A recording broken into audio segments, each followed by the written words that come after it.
Shouldn't have let my wife laughing at me, y'all. She laughing at me. Hey, we're gonna name this video series right here, which I should have did this a long time ago on my channel, but I didn't know this channel was gonna kick out like that. I'm up to 806 subscribers at this video right here, and that's amazing. Thank all of you. Thank all of you. I don't know what's gonna happen when I get up to 1,000. But I know it enabled me to get more subwoofers to test. I know that. They'll be coming more frequently because supposedly I'll be getting a check or something, right? So I appreciate all y'all. But that's not why I started the video for that. I was just trying to show all information. I guess the way I present it, people can relate to it because I'm just the average simple dude. Just the average simple bass head. Not a whole lot of theatrics and all that. In fact, I'm recording these videos off a phone. And then I upload them. So, I just keep it real, I guess. But I should have made this video here a long time ago. And we're going to call this series is the steps to getting a good sound system. Whether you just want a good quality sound system or even you want something to just get insanely loud. And loud is an opinion. The very first thing that you're going to have to do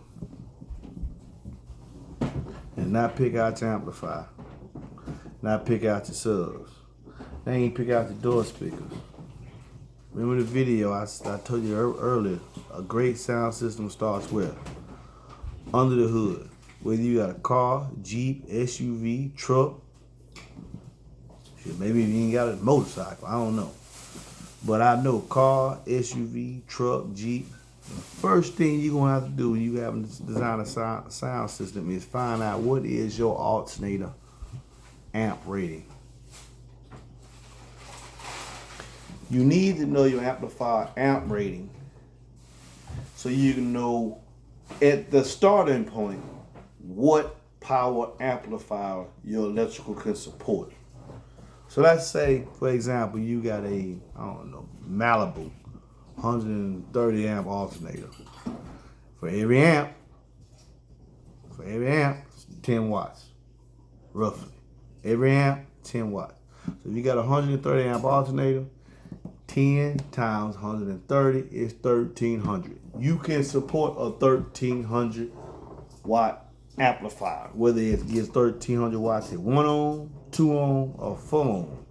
You can support that much power. So, however, that alternator amp rating is not for you to put an amplifier in your vehicle. Most of that power, at least 60% of it, on a good day, is for the electrical that the car needs. And then they have, anybody dealing with electrical always puts a buffer there. And also alternators only come with certain ratings, 115, 130, 160, 180, 220, 240, 260. That's why I'm at. Those are pretty much of the stock configurations. And sometimes you have different numbers in between there. So when you have that, yeah, let me get some of this grape juice. So when you have that,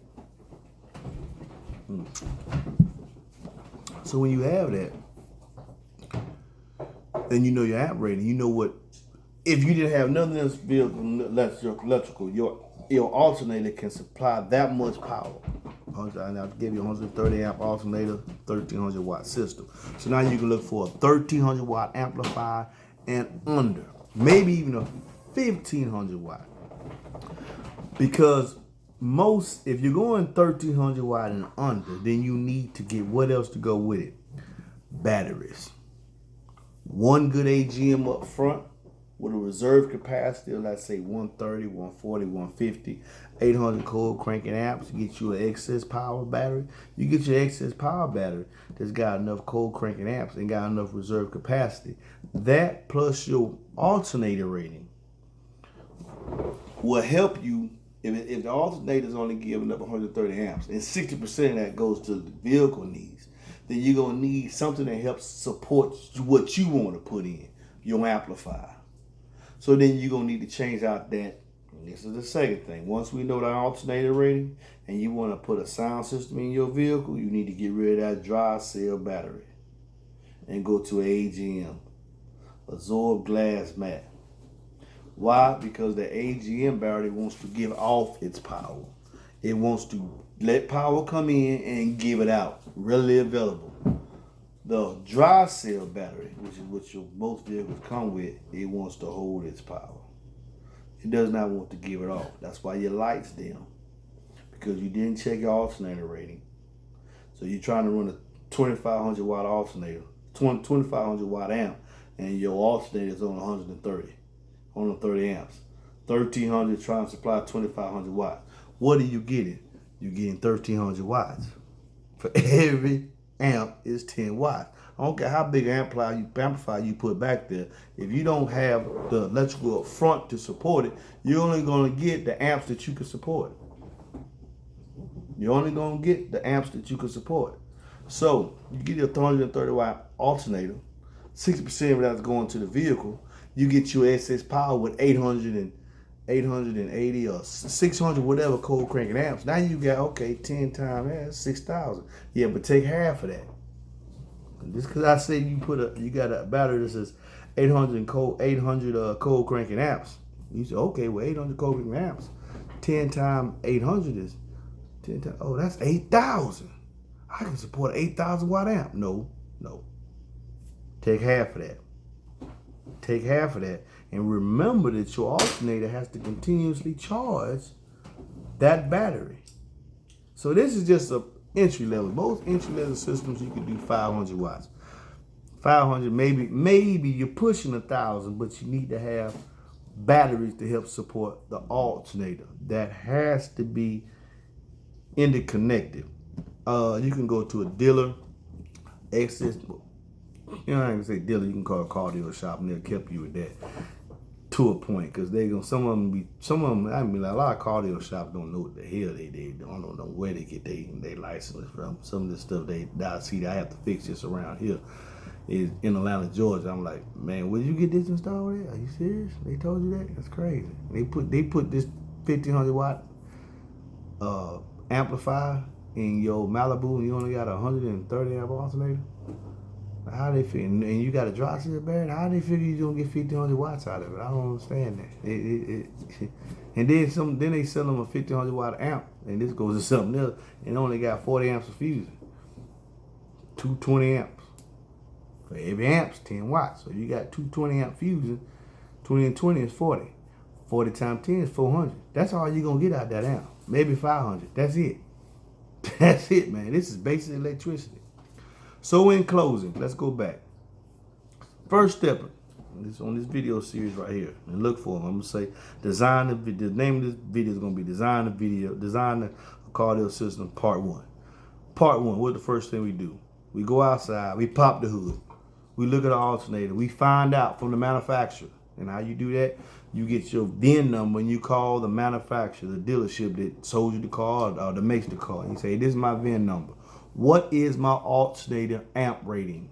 What is my alternator rated at? When they tell you what that is, then you say you take that number, time it by 10, and that is the amplifier that battery, that alternator can support with help from an AGM battery. This is part 1. Alternator rating. Battery support that gives you some cranking amps so you can support a larger amplifier than your alternator can amp rating can handle. Then we move on to the next thing. Please like, subscribe, share on this video, play it back, thoroughly understand that to get a good sound system, first thing we need to do is get power to the amplifier. It takes power to make power. It takes power, a lot of power, to make bass, particularly bass notes below 40 hertz. You're going to have to get power there, from the front to the back. Don't start in the back, start in the front. What is the alternator amp rating? Change this dry cell to AGM. Get 2 AGMs. Add them together, multiply by 10. Now I can put amplifier in the back. Then we move on to something else. Design a cardio system part 1. Alternator, AGM battery. Then we move on to the back. I'll holler at you guys next time. Be easy. Bass on.